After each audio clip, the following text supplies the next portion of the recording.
এখানে আমরা isometric drawing এর একটা অংশ দেখতে পাচ্ছি। আইসোমেট্রিক ড্রয়িং এর এই অংশে আমরা একটা রোলিং দেখতে পাচ্ছি।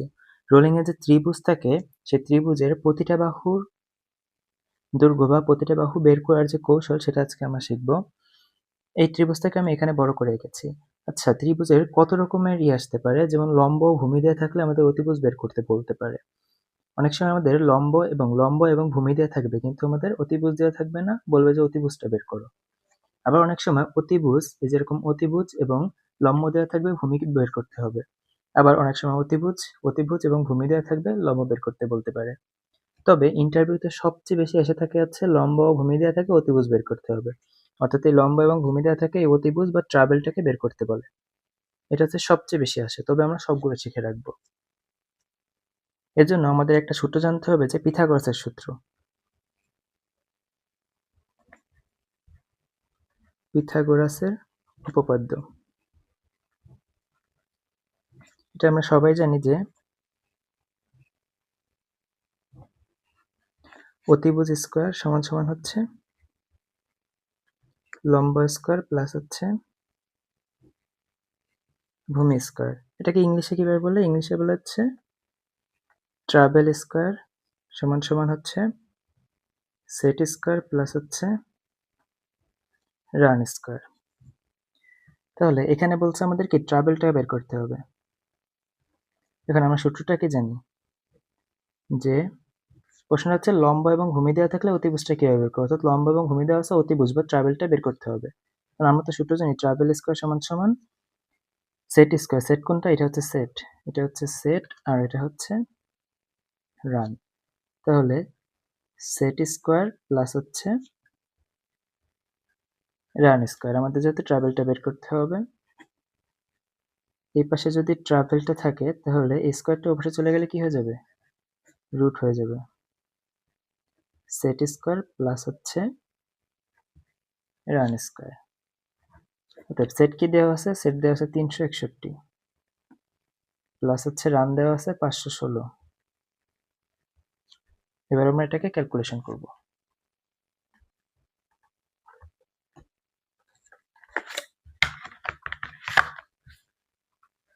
রুট ওভার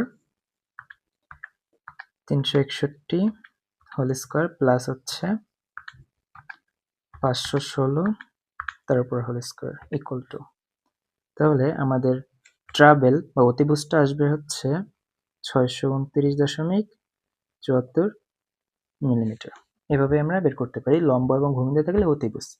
এবার আমরা দেখব কিভাবে অতিভুজ ও লম্ব দেওয়া থাকলে ভূমি বের করতে হবে। অর্থাৎ আমাদের কি দেওয়া আছে?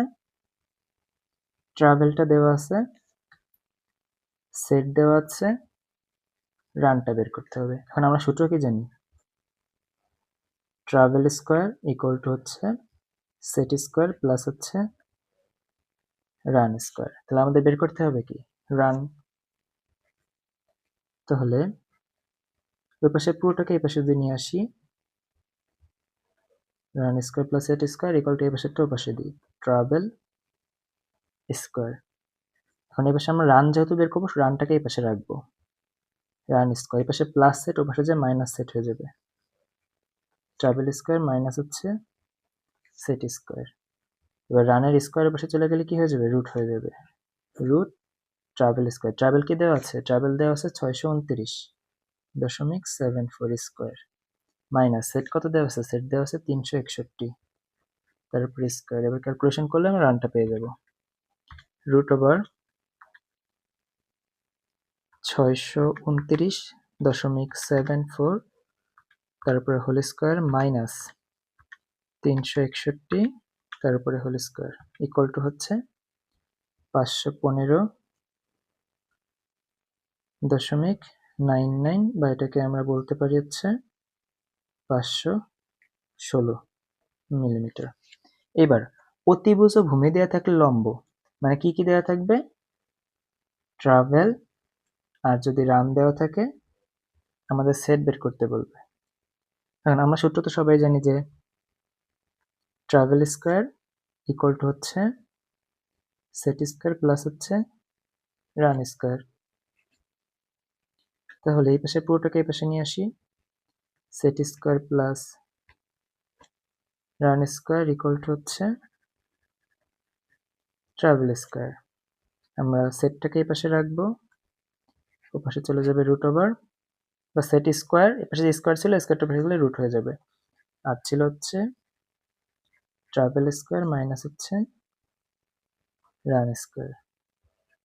তো ট্রাভেল কত দেওয়া আছে 629.7 পরের পর হোল স্কোয়ার মাইনাস রান দেওয়া আছে 516, তারপর হোল স্কোয়ার। এটাকে ক্যালকুলেশন করব, এটা হবে হচ্ছে 629.74 তার উপর হচ্ছে হোল স্কোয়ার মাইনাস হচ্ছে 516 তার উপর হচ্ছে হোল স্কোয়ার ইকুয়াল টু আসে হচ্ছে 361 মিলিমিটার। তাহলে আমরা শিখে নিলাম যে লম্ব এবং ভূমি দেওয়া থাকলে যখন অতিভুজ বের করতে বলবে তখন এইভাবে বের করব, যখন অতিভুজে লম্ব দেওয়া থাকলে ভূমি বের করতে হবে তখন এভাবে, এবং অতিভুজে ভূমি দেওয়া থাকলে লম্ব বের করতে হবে এভাবে। প্রত্যেকটা সহজ, একটা সূত্র মুখস্থ করতে পারলে আমাদের সবগুলো হয়ে যাবে। তবে ইন্টারভিউতে সবচেয়ে বেশি আসে হচ্ছে লম্ব ও ভূমি দেওয়া থাকলে অতিভুজ, এটা হচ্ছে সবচেয়ে বেশি ইম্পর্টেন্ট। এবার আমরা দেখব যদি কখনো ডিগ্রি ও ভূমি দেওয়া থাকে, মানে এখানে দেওয়া আছে এটা কত ডিগ্রি রোলিং, এখানে দেওয়া আছে কত ডিগ্রি রোলিং, কিন্তু ডিগ্রি দেওয়া থাকবে এবং আমাদের ভূমি দেওয়া থাকলে তখন আমরা অতিভুজটা কিভাবে বের করবো বা ট্রাভেলটা কিভাবে বের করব, তখন আমরা ট্রাভেলটা কিভাবে বের করব। এখন এটা যেহেতু ভূমি দেওয়া আছে এবং ট্রাভেল দেওয়া আছে, ভূমি মানে হচ্ছে রান, মানে রান দেওয়া আছে এবং ট্রাভেল দেওয়া আছে, তাহলে আমরা কোন সূত্র ব্যবহার করব, ট্রাভেলটা হচ্ছে বের করতে হবে। সরি, ট্রাভেলটা হচ্ছে বের করতে হবে, আমাদেরকে ডিগ্রি দেওয়া আছে এবং রান দেওয়া আছে, তাহলে আমরা কোন সূত্র ব্যবহার করব, ডিগ্রি এবং যদি রান দেওয়া থাকে তাহলে আমরা কোন সূত্র ব্যবহার করব। তাহলে আমরা একটা সূত্র জানি যে cos থিটা, এই থিটা মানে হচ্ছে কোণ, আমি এখানে থিটা আকারে বসালাম আর কি, পরে কোণটা বসিয়ে নিব। cos থিটা ইকুয়াল টু কি হবে, রান বাই ট্রাভেল। এবার থিটা কত দেওয়া আছে, থিটা দেওয়া আছে 35 ডিগ্রি, আর রানটা কত দেওয়া আছে, রান দেওয়া আছে হচ্ছে 516, আর ট্রাভেল দেওয়া আছে কত, ট্রাভেলটা আমাদের বের করতে হবে। তাহলে এই পাশে হবে হচ্ছে 516, এই পাশে হবে হচ্ছে cos 35 ডিগ্রি ইন্টু হচ্ছে ট্রাভেল, মানে 516 এটার নিচে মনে মনে 1 আছে, 516 সাথে 1 গুণ করলে 516 এবং cos 35 ডিগ্রি আছে বেশি ট্রাভেলের সাথে গুণ আকারে হবে। অতএব ট্রাভেল ইকুয়াল টু ক্যালকুলেশন করব আমরা, যে আমরা এই লাইনটা ডাইরেক্ট বসাতে পারি ক্যালকুলেটরে, তাহলে আমরা সহজে বের করতে পারবো। এবং ট্রাভেলটাকে আমরা এক্স ধরি, কিভাবে বসিয়ে দেখেন, প্রথমে হচ্ছে cos 35 degree equal to alpha চাপ দিয়ে ক্যালক চাপ দিলে ইকুয়াল টু আসে, তারপর হচ্ছে ডিভাইডেড বাই 516। এই ট্রাভেলটা তো আর ক্যালকুলেটর লেখা যায় না, এই জন্য আমি এক্স ধরে এক্স লিখছি আর কি। এটা হচ্ছে আলফা চাপ দিয়ে ব্র্যাকেট চাপ দিলে এক্স ওঠে। এবার হচ্ছে শিফট ক্যালক, এবার সমান সমান দিলে আমরা পেয়ে যাব ট্রাভেলটা, এটা হচ্ছে 629.91 মিলিমিটার। এবার যখন ডিগ্রি দেওয়া থাকবে, মানে ডিগ্রিটা দেওয়া থাকবে এবং সেট দেওয়া থাকবে, ডিগ্রি দেওয়া থাকবে এবং সেট দেওয়া থাকবে, আমাদেরকে ট্রাভেল বের করতে হবে। যখন ডিগ্রি এবং সেট দেওয়া থাকবে তখন আমরা কোন সূত্র ব্যবহার করব, সূত্রটা নির্ভর করে এবং ডিগ্রি এবং কোন বাহুটা দেওয়া আছে সেটার উপরে সূত্রটা নির্ভর করে। এটা যেহেতু ডিগ্রিটা এবং রান দেওয়া আছে তাই আমরা এই cos theta equal to run by travel এই সূত্রটা ব্যবহার করেছি। এখন যেহেতু ডিগ্রি এবং সেট দেওয়া আছে আমরা ব্যবহার করব হচ্ছে sin theta equal two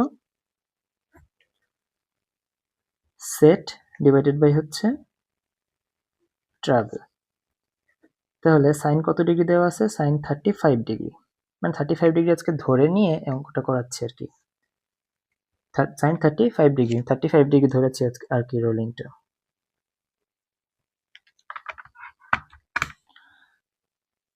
sign 35 degree, তাহলে 35 ডিগ্রি যদি থাকে তাহলে আমরা কিভাবে করব, সেট কত দেওয়া আছে 361, আর বের করতে হবে ট্রাভেলটা।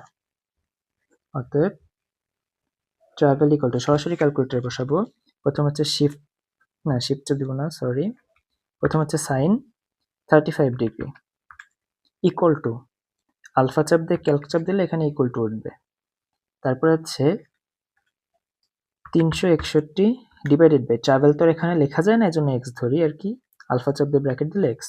এবার হচ্ছে শিফট চাপ দিয়ে ক্যালকুলেশনের চাপ দিলে একটা সংখ্যা আসবে, কিন্তু এটা বসানো যাবে না, আরেকবার সমান সমান দিতে হবে।